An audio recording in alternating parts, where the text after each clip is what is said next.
This is from the last time you were on the show. This is when there were many, many, many Republican presidential candidates still in the race. And here's the question that someone asked, and I relate it to you, and here's what happened. Okay, here we are. And which Republican candidate has the best chance of winning the general election? Of the declared ones right now, Donald Trump.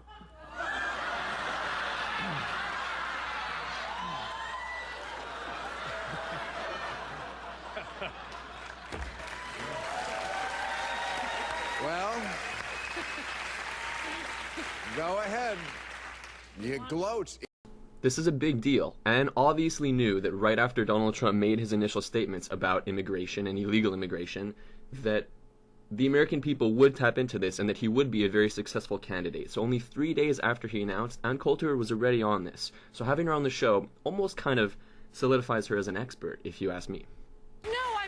What I would say about Trump is, and that's why I'm so glad it's Trump, I think he will do better than any other Republican could have as the results of this primary election show. He does represent not only the Republican Party, but large segments of the Democratic Party that has been being ignored. We have been asking for the wall. We have been asking for a decrease in immigration. That right there was basically all the airtime you're going to get, where they let Anne explain how she was right about Donald Trump. The rest of it will be really shitty bickering that I'm going to attempt to shine some insight on. First, we have a timeout on immigration. We already have one because our economy sucks worse than Mexico. So there's been net out-migration of Mexicans. They're going back to Mexico. That is not true. Yeah. Our economy sucks worse than Mexico's? No, there has been a... Why don't you move there? What? Yeah. You know what? Because So right away, the viewer becomes painfully aware that at least this panelist on the left, has no idea what he's talking about. Let's hope the middle guy at least has some kind of clue. Can the party win that is so split? I mean, George Will is somebody I've been reading my whole life.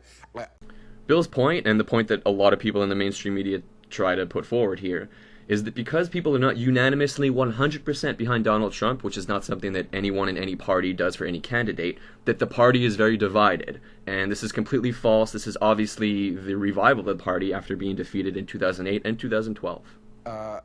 How can you win when a party is split this much? The party is not split. Trump has gotten more votes than anyone else running in a Republican primary. You were talking about a few sore losers. Not a few. Now they know how I feel when McCain was running. So I hope they're enjoying it. And by the way, I wasn't as much of a little bitch as George Will is being. But Anne... Trump is crushing the primaries. He got 500,000 more votes than Romney did in Florida. He got 500,000 more votes in the Republican primary in Florida than the Democrats got. He's the party. Yeah, like nobody... This is the portion of the segment that motivated me to make this video, so pay attention to what this guy says. I'm only going to edit out what Coulter says in between, but what he says is unedited. This is exactly how he presents his argument to the show and to the viewer. For a long time. Not at all. Yes. What the base has been saying, they've been ignored. That's the difference. And that's the problem for the Republican Party, because they've reached a point where they need to, like Bertolt Brecht said about East Germany, they need to dissolve the base and elect a new one. And they can't. The problem is the base. They've been cranking up, gathering together every rube, racist, nut job, sexist, homophobe in the country, calling them Republicans, and finally they voted for one of their own. But wait. But he's the least... It's going to be a big hit for the American people who are overwhelmingly voting for Trump. 20%. No, the GOP base, which is overwhelmingly rubes, idiots, sexists, racists, are overwhelmingly voting for Trump. Well, This is where we are. 11 months in, and this is still an acceptable statement that is not shot down and ridiculed and labeled extremely wrong and offensive to many, many people. All Trump supporters are stupid racists. All of them. We can generalize like that because of how stupid and racist those Trump supporters are. Trump said that all Mexicans are rapists. Therefore, it's fair to say that all his supporters are racists. That's the logic here. I have difficulty rebutting these statements now. They've almost become an accepted fact. If you support Donald Trump, you're a white supremacist. Who he is. Threatened today to default on the U.S. debt. Exactly. He's negotiating with some guy who's putting in a stairway in a building of Because he doesn't know what they are. Right, he's the great businessman. He doesn't know anything about money. He thinks we can get rid of our debt in 8 years. If you're bored... I'm putting a link in the description to an article by Forbes and a video by Peter Schiff on the matter. They are much more economically literate than anyone on this panel. There's going to be a lockdown. There has to be. If our highest, if it's not, if it's if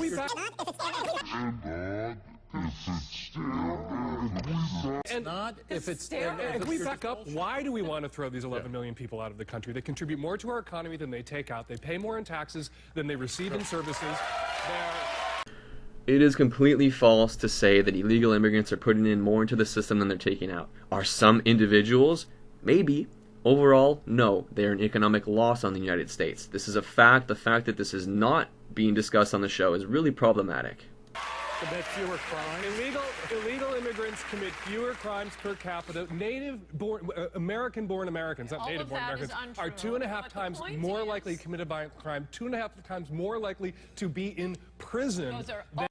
Coulter is actually an expert on this. Her last book was all about this. She did an extensive amount of research on it and actually made the discovery that the government purposely does not keep proper records of how many illegal immigrants are committing crimes and how many of them are in jail. And it would be something they could very easily keep track of.